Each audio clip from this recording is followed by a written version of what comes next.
following is a production of DallasCowboys.com and the Dallas Cowboys Football Club. How about them Cowboys?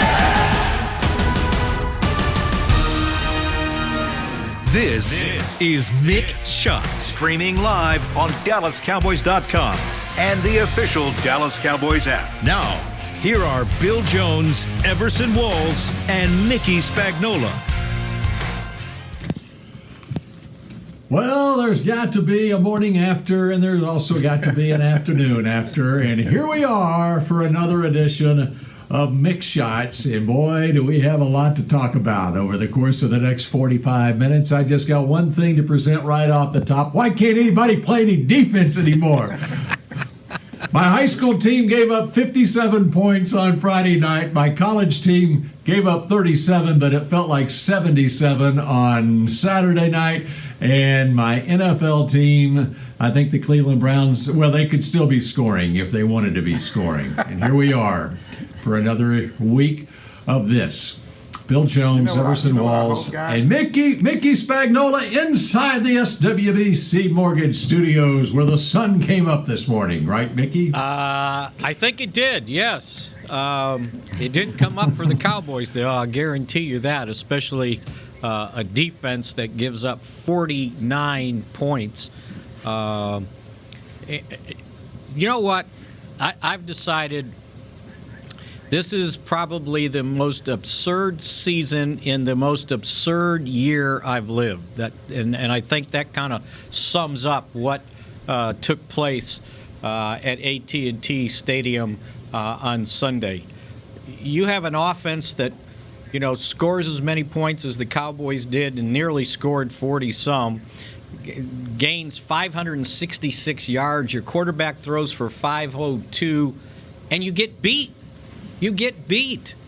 And, boy, they've got problems on this defense, and I think that's probably an understatement. You know what I was hoping, guys? Let's make sure that we don't fall into this thing of like the weatherman. We predict something, and you get mad at us if it does. If it's raining or if things go bad. I want to make sure the fans know we're not the weathermen. Okay, if we predict something and it doesn't happen, don't blame us. All right, I don't want to get any letters saying that we're the reason that the Cowboys are losing. We are not the weathermen. We are just guys sitting up here trying to pull for the Dallas Cowboys just like anybody else. So please don't let us fall into that category. See, Everson, here's the deal. We're right. They just didn't play well enough to make us right. That's all. Right. They just didn't believe us. That's all. They didn't believe us. We believe in them. They don't believe in themselves. That's what it is. It's the old gambling adage. When somebody loses a bet, it's like, no, I had the bet right. They just blew the game for me, The outcome just came out wrong. Yeah, that's all it is. Yeah, absolutely. Well, what did you guys think? So this think? week we will have all the answers. Yep. I just told you what I thought. What do you guys think? Let me say this, guys.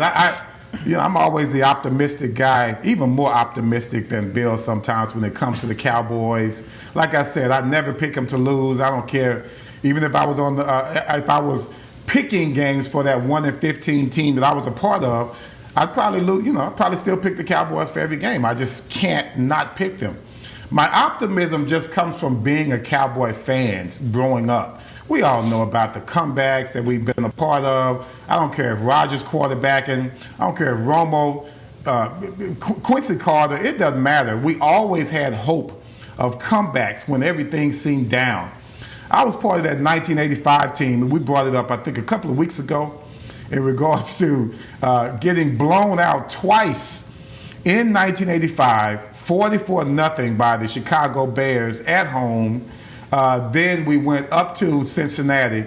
They put a 50 spot on us. I think we had 17. They had 50+ on us. Yet we still came back. What happened, Spags? Tell me what happened in 1985. I'd love to hear you spout poetic. Somehow, wax poetic. Somehow, some way, they won the NFC East and got into the playoffs after getting spanked that bad in 2 games. And, Two you know, consecutive games. Maybe we can qualify it since the Bears were so good that year. They did win a Super Bowl, right? So it's not like you lost to the Cleveland Browns. Hey, stop it. We're trying to be positive here. Come on. But no, I mean, that's the kind of thing that just keeps me always thinking that there's a light at the end of the tunnel, and that light is not a train. So I am going to always be that way, and somehow, you know me, as angry as we are about the game and as disappointed as we are, I still see that light. Well, let me go here right from the start, because we talked about this on Thursday and Friday, and Everson had some idea of what they needed to do defensively, because we pointed out that Cleveland, it was no surprise, they were going to run the ball. Bill told you they used a fullback. I told you they used 2 tight ends.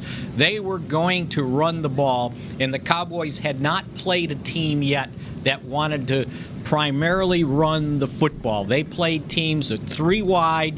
They were in their nickel defense. That nickel defense wasn't going to work against Cleveland if they went 2 tight ends or if they went a fullback and basically 2 wide receivers and a tailback and run the football. And they could not make the necessary adjustment defensively to get the right personnel on the field. Now, they tried, and you know, Everson gave you some ideas of moving the safety up into the box, playing single safety high. They tried that sometimes. But what they tried to do, because they didn't have a legitimate strong side linebacker, is they would stand up one of their defensive ends. A 4-man front, and then they would stand up either Alden Smith or sometimes Dorrance Armstrong as the strong side linebacker. Well, that didn't work. Those guys are defensive linemen. They're not linebackers. And they got taken advantage of because, number one, they couldn't hold down the fort in the middle of that defense, and 2, they weren't holding down the edge on the outside and allowed Cleveland to run for a Cowboys opponent franchise high 307 yards, and that was with Chubb having to leave the game early. If he had stayed healthy, they might have run for 400 yards. So to me, it was somewhat schematic. It was somewhat the talent they have, and it highlighted the fact that they sorely miss Leighton Vander Esch and Sean Lee being on the field at the same time. You know what else it shows me, guys? I don't care what your personnel is. We've seen it in all types of sports, how you lose someone or you might be short at a particular position, that we still are able to game plan because our coaches, you know, they were able to see something. They were able to find something through weeks and weeks of preparation, you know, days and days, hours and hours. Okay, this is what we can do. This is going to be the lesser of the evil.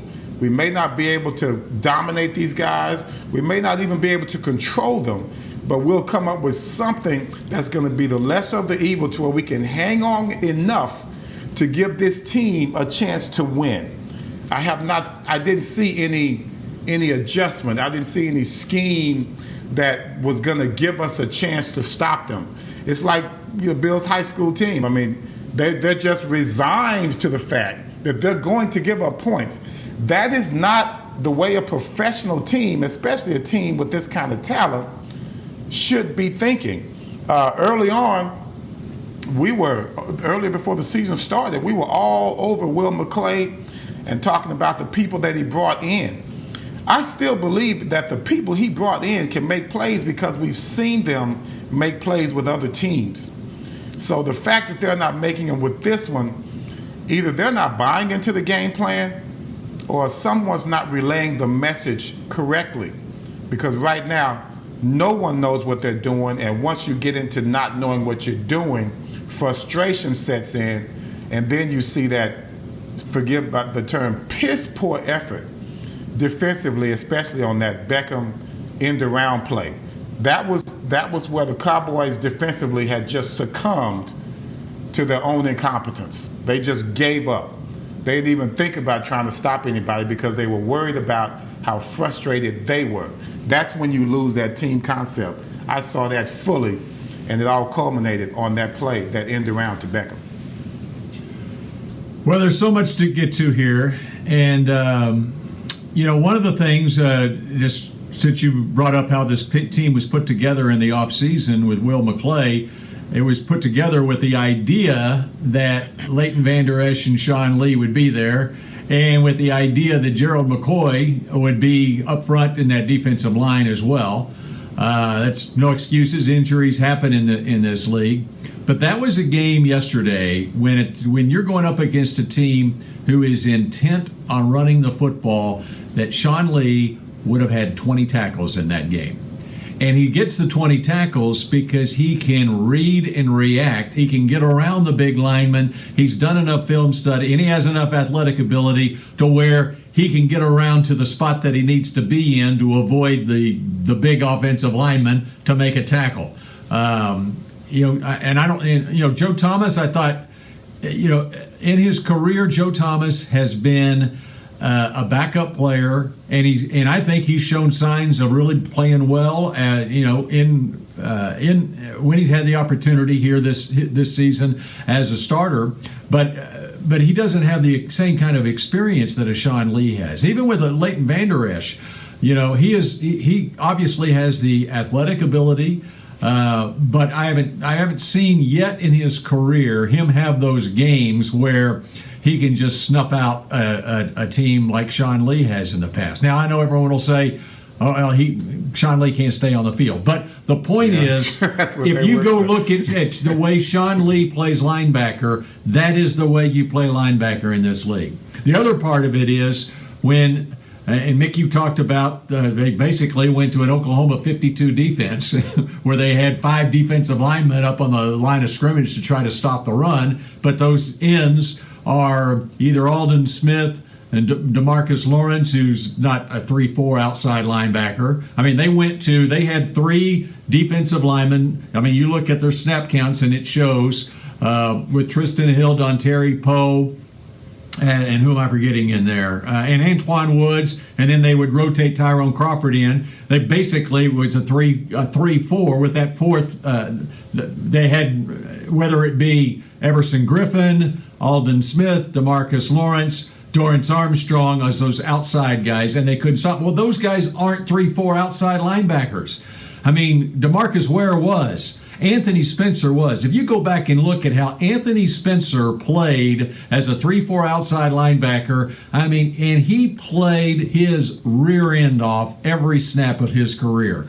That's what you got to have to be able to stop the run in this league. And so from that standpoint, if you're going to try to play a 3-4, they don't have they don't have the people to run a 3-4. So that's where the scheme fit doesn't work with the personnel they have. And the other thing to accentuate that is if you're going to play that way, then you got to have a linebacker to be able to cover the tight ends. Their tight ends caught 9 passes for 71 yards and a touchdown. They were uncovered almost the entire game. And Bill, you're right. They tried a 4-man line with a guy standing up to be the strong side linebacker. They tried 3-4 with Crawford, Woods, and Dontari Poe in the middle. None of that worked. They don't have the personnel. They don't have the body types to play that defense, and they need to quit forcing it as far as I'm concerned. Now, they may think differently, and who knows, they may come up against another team where that's going to work. But Bill Callahan, the former Cowboys offensive line coach, offensive coordinator, had their number in the running game. And as we know, he's Mr. Running Guru, and he gave him a lesson. Well, you talk about the production of the Browns tight ends.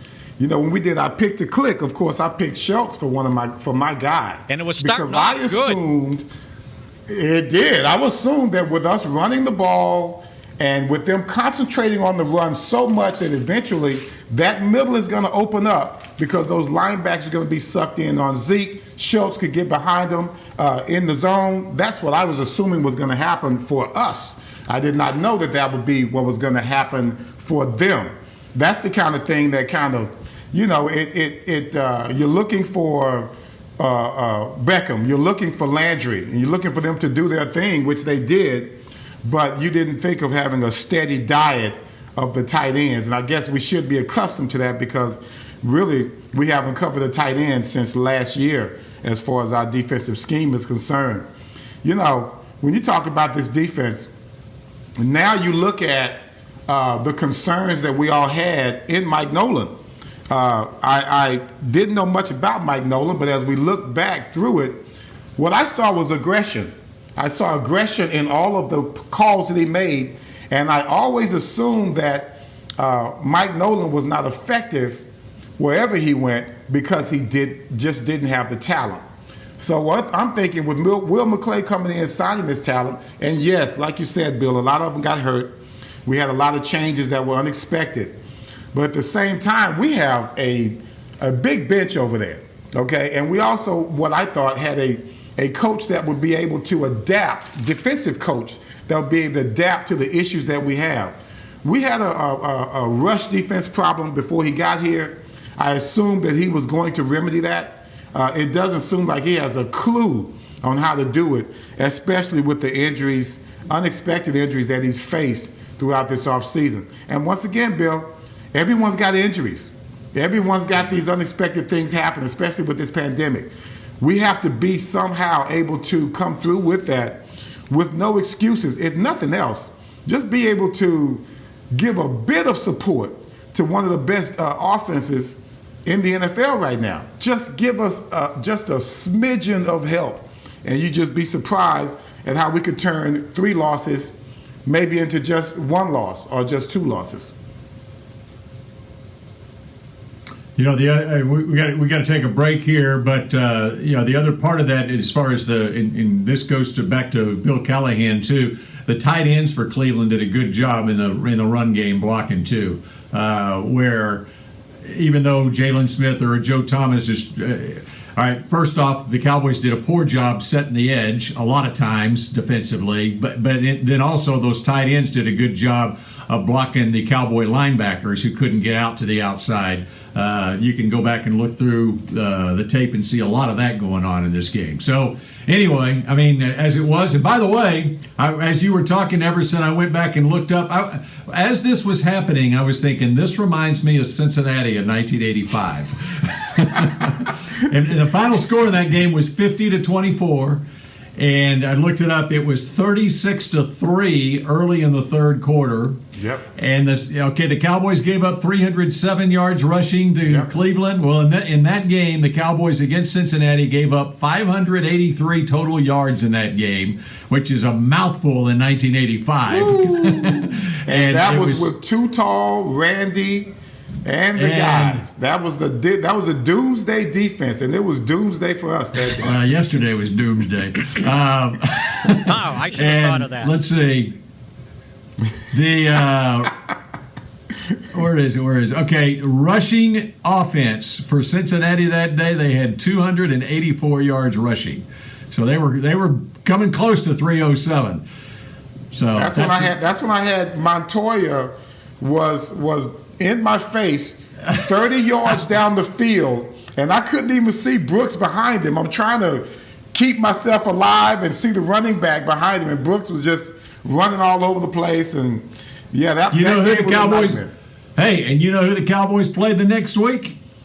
New York Giants. They played the New York Giants and won 28-21. So there is hope on the horizon as the New York Football Giants come to you can always find it, Bill. I love you, baby. Sunday. I love you. We got more mix shots in just a moment. Hey there, Cowboys fans. With Tide Cleaners at-home pickup and delivery, cleaning your clothes has never been more convenient. Simply sign up at your local store, set out your dirty clothes, and one of our Tide Cleaners professionals will come directly to your home for a totally contactless experience. Your clean garments will be returned promptly the next scheduled delivery day, so skip the errand and enjoy life, not laundry. Visit TideCleaners.com or your local store to sign up for Tide Cleaners at-home pickup and delivery today. Make the most of summer with Ford, America's best-selling brand, during the Ford Summer Sales Event. With great offers on a huge selection of Ford SUVs and the largest selection of truck inventory to choose from. Get huge offers across the Ford lineup. So grab the family and head out. Ford's helping you make the most out of summer. It's easier now during the Ford Summer Sales Event. Based on 2019 calendar year total sales. Based on Autodata compact and full-size stock inventory as of June 2020. Want to use what the pros use? How about the official men's skincare brand of the Dallas Cowboys, Jack Black? Right now you can get the Jack Black Starter, a curated collection of Cowboys locker room favorites for just $10 with free shipping. The starter includes 4 Jack Black skincare favorites plus a full-sized intense therapy lip balm. Go to getjackblack.com/Cowboys and use the code word TEAMJB. That's getjackblack.com/Cowboys. The Jack Black Starter, $10, free shipping. I'm Jay Novacek, former tight end for the Dallas Cowboys. Back in the day, I was the guy who always got the tough yards, and that's why I run with John Deere today. In fact, I have a John Deere 3025E tractor that can handle any yard work I need to do, even the tough yards way out back. So if you have 1 acre or 1,000, John Deere has the equipment that's just right for you. Visit a John Deere dealer today and run with us. We are the official tractor provider of your Dallas Cowboys. Back to Mick Shots. Tour AT&T Stadium, the home of the Dallas Cowboys. Run on the field, see the locker rooms, and so much more. AT&T Stadium tours presented by SeatGeek are available daily. Visit attstadium.com for details. You can do more than what Mickey Spagnola can do on game days at AT&T Stadium. You can run on the field and see the locker rooms, and Mickey, you are not able to do that on game days, right? No, I'm not. I'm not allowed on those sidelines, even if I'm masked up. And you and the rest of us. I did a very good job in the press box of keeping my mask on. The people in the stands, not so much. And I suggested in my column today that instead of pulling their masks down, they should have pulled them up over their eyes so they didn't have to watch that. That's funny. I like that. It's a mix shot. At one point, I made that comment. I was watching the game here at home with my wife, and we were talking about Mike McCarthy, and about that time, they showed a shot of McCarthy on the sideline, and it looked like he had his mask up so high. I told my wife he's about to pull that mask up over his face so he doesn't have to watch this stuff. It's so interesting now because, of course, this is such a seamless transition. We didn't want a seamless transition, okay? I didn't want Mike McCarthy to make me feel like Jason Garrett is still here, okay? We wanted to feel different about this season. So, of course, all the people are talking about, hey, bring back Jason Garrett, or got Jason hanging out of a train like a happy dog out of a car, laughing at us with our incompetence. If it wasn't for the fact that they're so incompetent in New York as well, I think he would be. But I was thinking, okay, defensively is the issue. What about bringing back Chris Richard? Anybody? No? Rod Marinelli? Everybody was ready to get rid of him. Yeah, Rod Marinelli. Anybody? You want to bring back Jeff Heath? Oh, yes. Bring back Heath, please. Where's Heath right now? We heard. I got a note even last week on Periscope, but they were saying that about Jeff Heath. Yeah. Seriously though, Jim Tomsula, the defensive line coach, is one of the most respected defensive line coaches in the National Football League. It's just a question of figuring out how they can fix this thing in a hurry. And truthfully, with the Giants coming in here this week, that's going to help fix the problem, okay? But long term, they've got to look at themselves, and they have to figure out. It's just like what Mike McCarthy said in one of his opening meetings with the media back in late January or February, when he talked about getting players that fit a scheme. He's not looking for players in regards to the draft or free agent acquisition. He's not looking for players to fit a particular scheme. we can have a scheme fit the players. And so that, as we are now a quarter of the way through this season, is what these coaches have to figure out, is what works best for the players that you have on hand here. You know, I think also the difference what we're dealing with, guys, is in the beginning of the season last year, we were like the Wizard of Oz. You know, we didn't know what was behind the curtain. We didn't realize how incompetent we really were starting off 3-0. We don't have that problem this time. We know exactly how bad we are. We know how bad we are early on. So the only saving grace for that is maybe we can make the adjustment before it's too late, and we aren't fooling ourselves about how good we are or how bad we are. You know, I get the feeling defensively, it just feels like they're playing catch. They're not attacking. They're playing catch. They're letting them come to them, and they're not creating any problems for the opposing offense. I mean, Baker Mayfield, he threw for 165 yards, right? He didn't have to throw for more, but I'm thinking if a quarterback throws for 165, I should be able to win that game and not give up 49 points. The other thing that keeps coming up is, well, we get off to these slow starts. It's like slow starts. You were up 14-7. It was 14-7 at the end of the first quarter. There wasn't a slow start. But then here comes the turnovers. You've got an undrafted rookie starting at right tackle who struggled last week, supposedly because he was sick, up against Myles Garrett, and you leave him out there on an island. So what happens? Predictably, right? Garrett comes in and gets a strip sack, and they recover a fumble. That's not, and Dak continues to fall on his sword like that's my problem. No, they left that poor kid out there by himself. And until it happened twice, then they made the move to Brandon Knight. Things somewhat settled down, but if you notice, they had Zeke going over there and chipping a heck of a lot. They had a tight end, Blake Bell, over there a heck of a lot to make sure that didn't continue to happen. So you turn the ball over there, it ends up a touchdown the other way. Then the next time you get the ball, Zeke's running really well, right? And man, what a great run. The weirdest thing happens is, and I don't know if he thought he was down, but he was down on the guy's helmet. His butt had not hit the ground, and the guy comes in over the top and knocks the ball out. I don't know if he relaxed or what, but you get a fumble there, a weird one, and what happens? They go and score.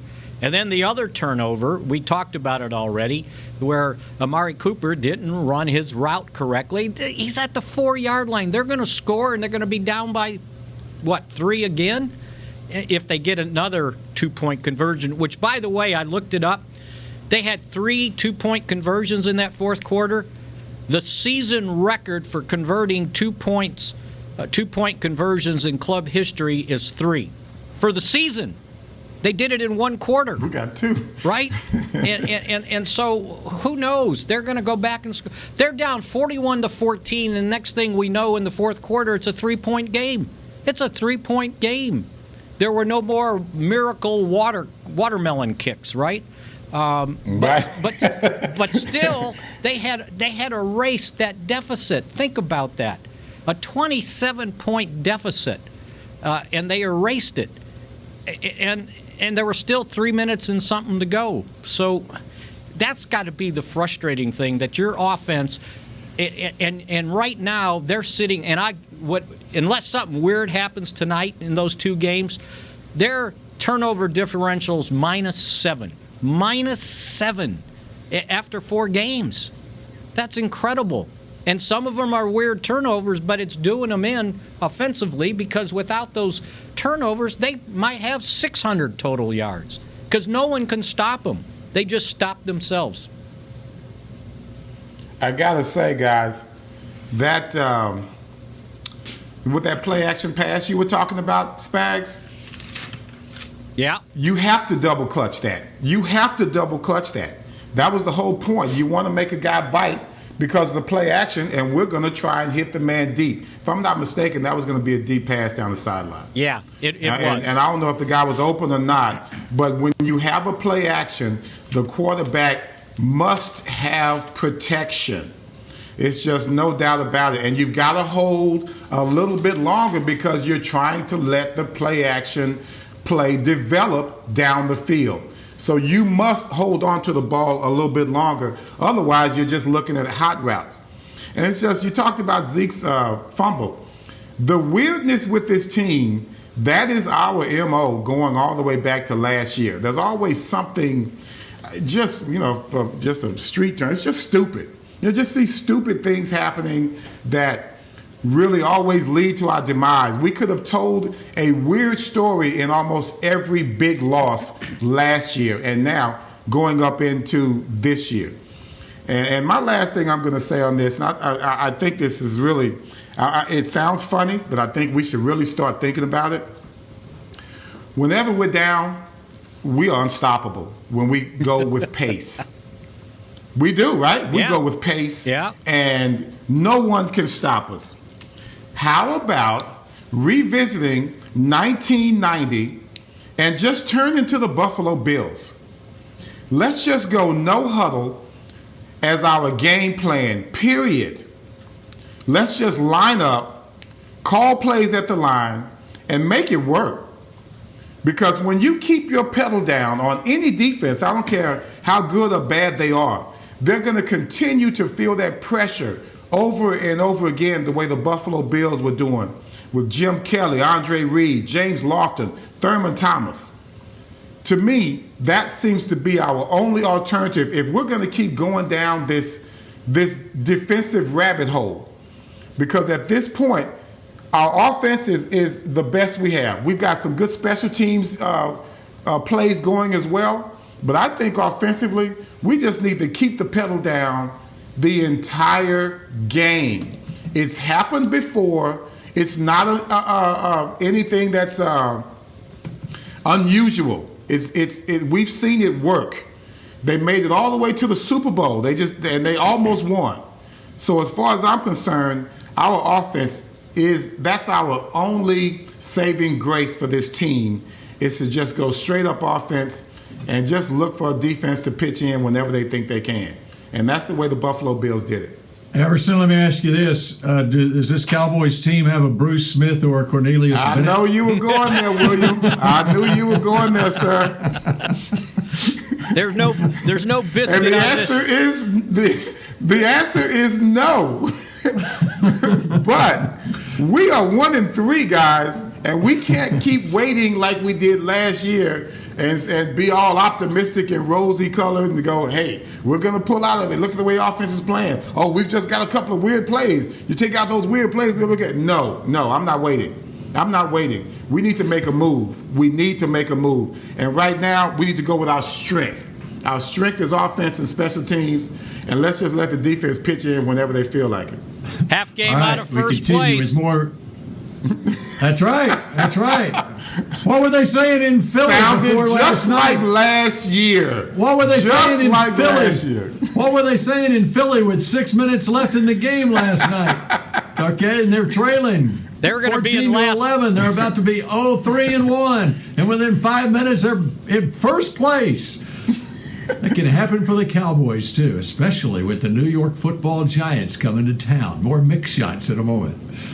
Hey there, Cowboys fans. With Tide Cleaners at-home pickup and delivery, cleaning your clothes has never been more convenient.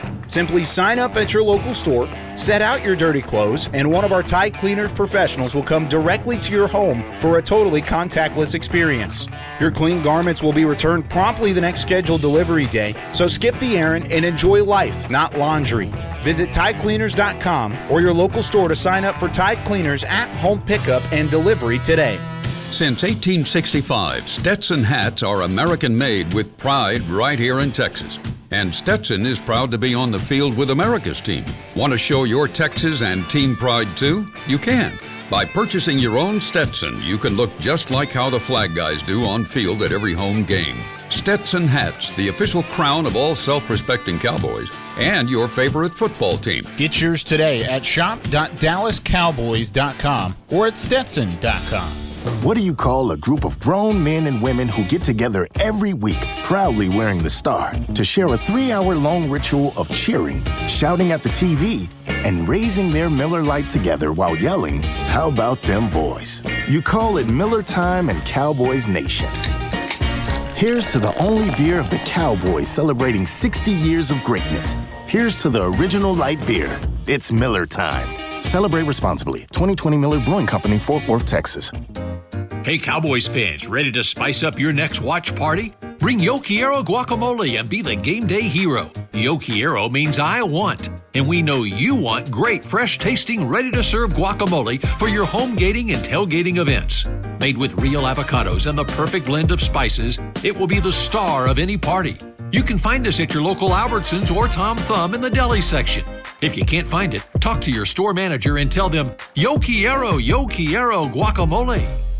Back to Mick Shots.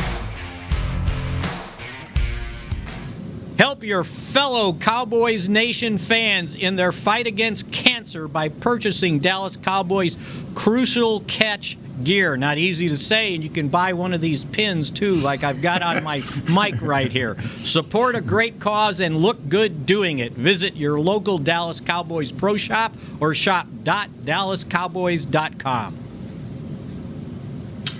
All right, Mickey, when are we hearing from the coach today? I haven't seen the email on that. The coach is starting at 4:30 and the coordinators after that. Okay, that's why you have a tie on today, right? I've got TV done some and have some to do, so I wasn't going to change 3 times today. Absolutely. You want me to give you? I don't blame you. You want me to give you a quick mix shot here? Yes, that's why we call it mix shots. So the Cowboys have already given up in 4 games 690 yards rushing, right? They are on pace to give up 2,760 yards rushing. The franchise record for opponents against the Cowboys is 2,636 in the year of 2000 that they finished 5-11. So their pace right now is like 140-some yards ahead of the all-time worst season the Cowboys have had against the run. And when it comes to points, they are on pace to give up 584 points. 584. The franchise record for most points given up in a season is 436. And guess what year that happened in? 2010, when they went 6-10 and lost their head coach at the halfway point.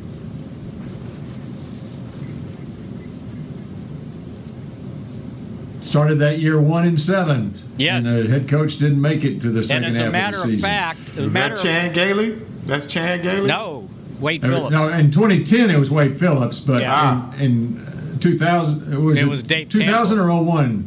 2000, yeah. Dave Campbell's first year. And get this, so in 4 straight games, they've given up 146. In that 2010 season, they had the last 4 of those first 8 games, they gave up 145.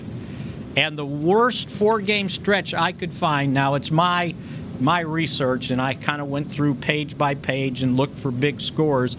I found out that the most points they'd given up in any 4-game stretch at any point in the season was 150, and it was games 6 through 9 in 1960. I'm so glad there wasn't the 80s. I was just waiting to hear one of my years. I'm so glad because I've been through them. When you think about, that's one thing about being on a podcast.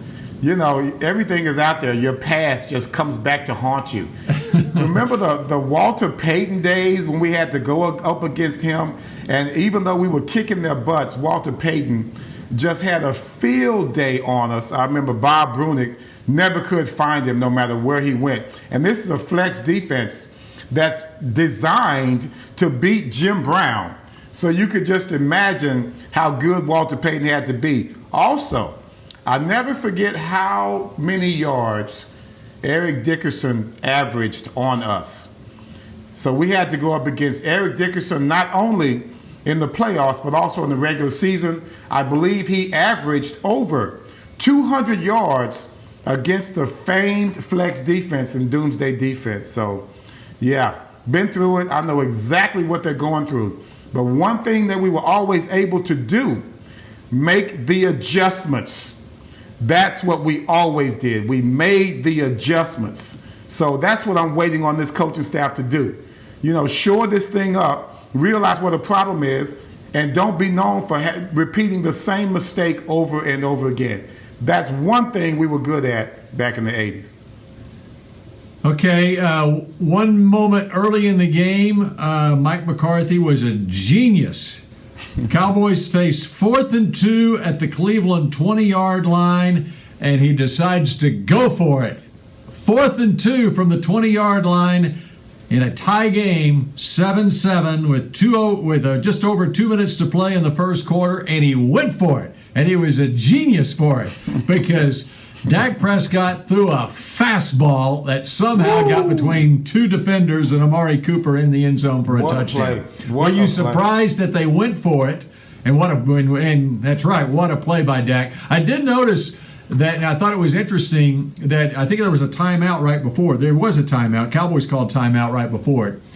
And McCarthy talked with Fossil on the sideline, and I was wondering at the time if whatever hash mark they were on or whatever, something was going on with Zerline, and one of the reasons, but obviously there was nothing going on with Zerline. He was fine kicking the rest of the day. They just decided to go for it, and Dak came through it with a huge, I'd like to have the radar gun speed on that fastball.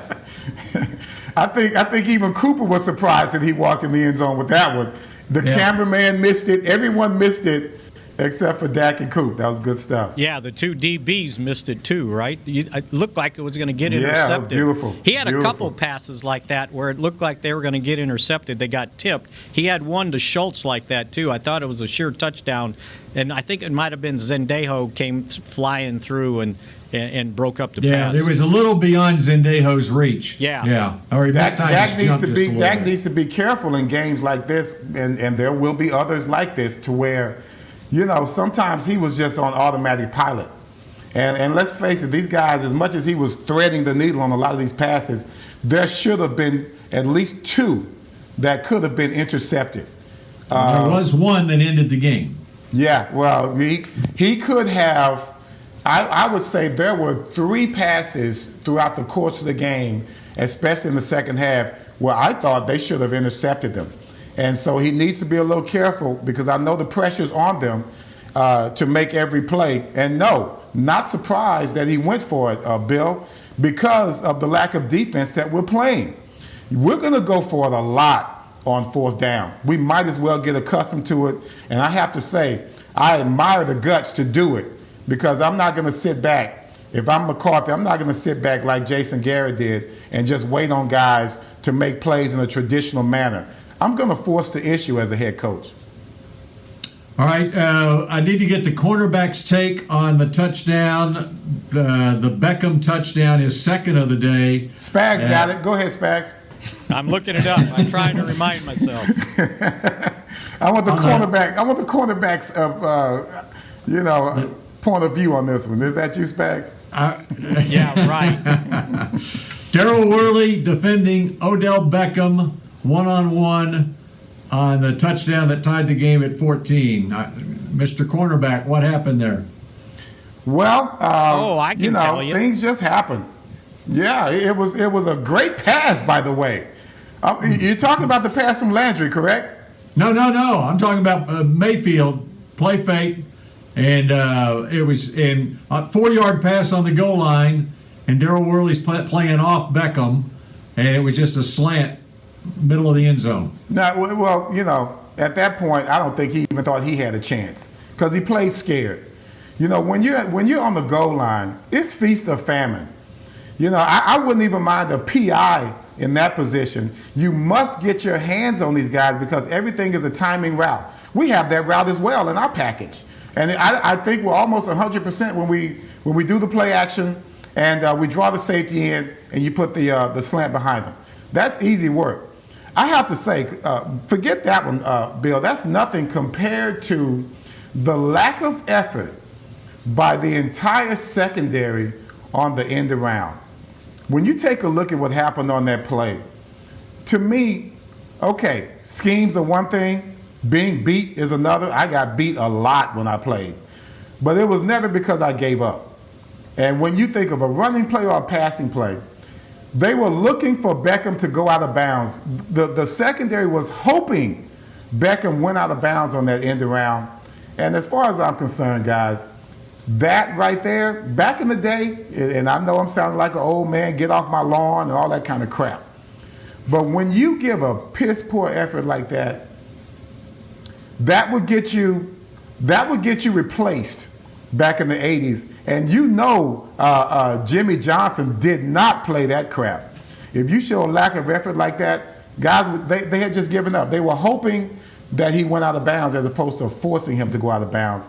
And it looked at, all you saw was Cowboy defenders going out of bounds, Beckham cutting it back easily and doing what he did. That was just a shame to me. Well, let me point out also on that play as it started, and when I think they were in a cover 3 because Trayvon Diggs was off the line of scrimmage quite a bit, and when Odell got around Aldon Smith, who was within, a yard of bringing him down for a 15-yard loss, what happened was... That was 13 yards behind the line of scrimmage. Well, he was the guy setting the edge on the left side, and he shot in, so now there's no one there, right? The linebackers got caught up in the muck, and when he turned the corner, Trayvon Diggs took a step back, and he tripped on the turf. No, is that what happened? I thought he got blocked. He tripped on the turf, fell backwards on his butt, and then he got up, and in his anxiety to get to the sideline, if you watch, he flew right by him. He went to make the tackle, and he flew right past him. But he tripped, so you had your other guy on the left side, and he's not there because he fell down, and no one blocked him. And it's like, it's just one thing after another. And the other, I thought when you brought up the touchdown pass, it looked like that Worley gave it up, the one to the tight end. That wasn't his guy.